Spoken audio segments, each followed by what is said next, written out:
All right, so today I want to talk to you about marriage. Specifically, I want to talk to you about who you should marry, or marrying the right person, or getting a marriage going in the right direction. This is a question people wonder about a lot. Who should I marry? How do I know? What kind of things should I think about when it comes to marriage? Howard Wass, one of the guys I have learned a lot from, and I still enjoy reading his material, has famously said, you always marry the wrong person. Now, Stanley Howard Wass, you always marry the wrong person. I should note my wife hates that quote, and I know a lot of people hate the idea, but what Howard Wass is getting at is he's trying to make a valid point. We often marry people with an idealized understanding of this is the perfect person, or this has got this romantic, perfect connection. This person is my soulmate who's going to fulfill me.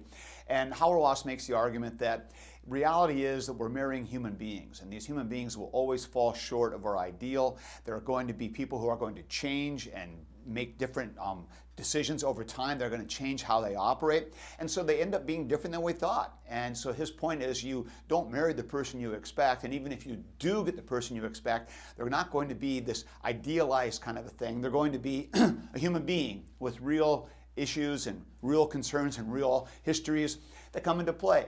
So I kind of like Howard Wass's quote, you always marry the wrong person, because he's reminding you that it's not a matter of trying to find the ideal, perfect mate when you're looking for someone to marry.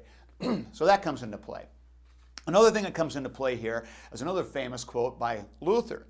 And Luther has had a huge influence on how a lot of Lutheran people think about marriage, because Luther had, it seems, almost a rather dismissive attitude toward who you should marry. In his marriage booklet, he once wrote clearly, knowing therefore that marriage is an outward bodily thing like any other worldly undertaking, just as I may eat, drink, sleep, walk, ride with, buy from, speak to, and deal with a heathen, Jew, Turk, or heretic, so I may also marry and continue in wedlock with him. Pay no attention to the precepts of those fools who forbid it. You will find plenty of Christians, and indeed the greater part of them, who are worse in their secret unbelief than any Jew, heathen, Turk, or heretic. A heathen is just as much a person, God's good creation, as St. Peter, St. Paul, and St. Lucy, not to speak of slack and spurious Christians. Now, a lot of people have taken that to mean Luther doesn't care who you marry, doesn't matter if you marry a Christian, doesn't matter what kind of person you marry, because it's just a worldly thing. And that's kind of Luther's point.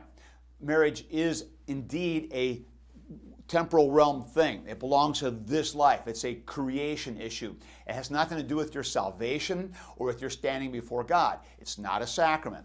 And that's critical to remember, because part of what Luther was dealing with was trying to undo the wrong teaching that had come into the church during the Middle Ages, where they taught marriage as a sacrament, and it was an act of the church, and it was one of the 7 sacraments, and so it had all these entailments went with it, and the church through the Middle Ages had piled up a huge list of do's and don'ts of who you could marry, how you should marry, when you should marry, and especially those you couldn't marry.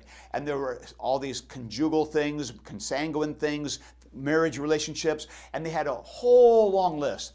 Luther was reacting strongly against this, saying, don't worry about all that junk. You don't need to worry about all those rules, because marriage just belongs to this life. Just go ahead and marry. That's kind of Luther's point. Now, reality is, I would argue that in his own life, Luther operated with a much higher understanding of marriage. His marriage to Katie is well known. In 1525 was not because he was in love with her or romantically trying to fulfill a need that he had. He was not marrying his soulmate. He married because he thought it was the right thing to do. He wanted to back up his teaching on marriage by actually living it, and he saw value in this. And so he married. Now, as he and Katie built a life, he grew to love her very dearly, and they had 6 children together, and the stories grow about all that Luther did in his relationship with Katie and all the positive things that grew out of that. And Luther had a very high regard for marriage. In fact, he believed marriage was the default way that people should operate, and that singleness was sort of the exception. Not to denigrate singleness, he has a lot to say about that, and so does the church.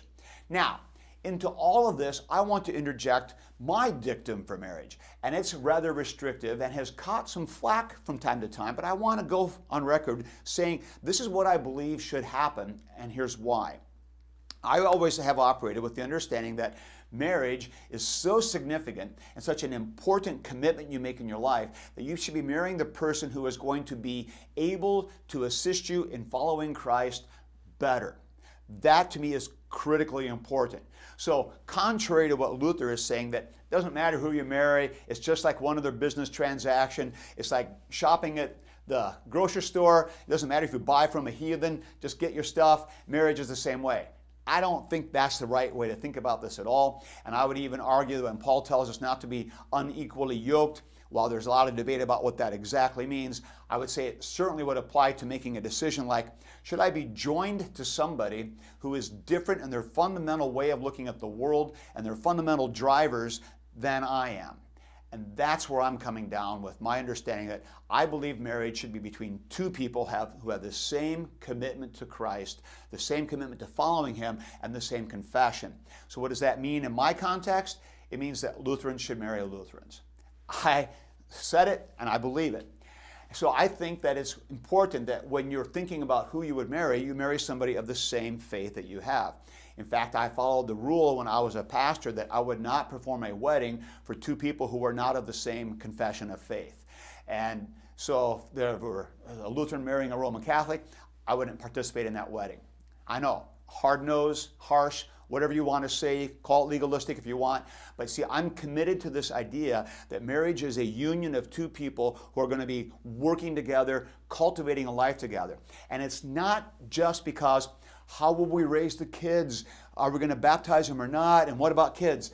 Yeah, that's critically important. That's a big part of the discussion. And also thinking about family gatherings and how we celebrate different holidays. Sure, that's all important. But see, there's an even more important issue, which I'm going to make an even harder case for, and that is the formation and habituation that happens when you're living life with another person. When you live life with another person, you influence them. They influence you. You are enmeshed with each other. You're sharing your lives. You're sharing the way you're thinking. You're sharing how you operate. So you want to make sure that the person you're sharing your life with is helping you to grow in following Christ and is committed to the same things you're committed to and is seeking to do what God would have them to do in a way that is consistent with how you have been taught. That's really important. If a Lutheran is going to marry a Roman Catholic or a Baptist, that's going to have a profound impact on their Christian walk. We've all seen this happen. I'm kind of convinced that a lot of people will argue a lower view of the marriage threshold, that as long as they're Christian, so long as they're kind, so long as they're nice, because they have a different understanding of what marriage does and what it is. But if you understand marriage as a union of two people who are going to be helping each other be all that God would have them to be, how can you settle for less than, I want somebody who has the same commitments I do? Does this raise the bar high? Yeah, it kind of does. But I think that's where it belongs. And I'll make an argument for that based on habituation and formation and following Christ and the faithfulness that comes into that. I think I can make a case for all of that. I get Luther's point. But I also understand that while marriage is a temporal realm practice, and it is one that also helps us to be more faithful in following Christ in our temporal realm lives, and that also comes into play. Really important. So I'll stand by my dictum that a Lutheran should marry a Lutheran. My children knew that was one of the rules. Made it hard for them sometimes, to be honest. They knew that when it came even to a question of who they would date or who they become good friends with, there was no point in getting to know somebody who was not Lutheran because they weren't marriage material. They knew that. That was how it worked. Now, I'll also say this on the record. My parents didn't follow this rule. My father actually married my mother, who was not Lutheran at the time. She was part of the Christian church. And I know this happens. And I am a beneficiary of somebody marrying somebody who was not Lutheran and then coming into the faith. But I will also note that their religious differences or denominational differences were settled before the wedding day, which I would say is kind of an important thing. Get these things squared away, get things settled, get it taken care of. And it's important that this needs to be in place. So you can decide where you come down on your rules for who you should marry. And I'm not trying to make a legalistic rule that should be imposed on everybody that if you do this, if you don't follow my rule, you're sinning. I'm not suggesting that. I am suggesting that following this axiom or this way of operating, that I will marry somebody who has my same confession of faith, is a good rule of thumb for you to thrive in following Christ. If you violate it, are you sinning? I won't go there. But are you getting the best that you could have in seeking to follow Christ? I think I can make a case that you're compromising there. So we can have a discussion about this if you're so inclined. But that's my case for marriage and marrying somebody who has the same confession you do. And so maybe Hauerwas is right. We always marry the wrong person. True, they don't live up to all of our ideals. But when they share our faith and they share our commitment to follow Christ, all the pieces are in place that we need to be able to live life together in God's grace, celebrating His forgiveness on a regular basis, delighting in the gifts that He gives to us, and seeking together what God would have us to do together, which is the essence of what marriage is all about.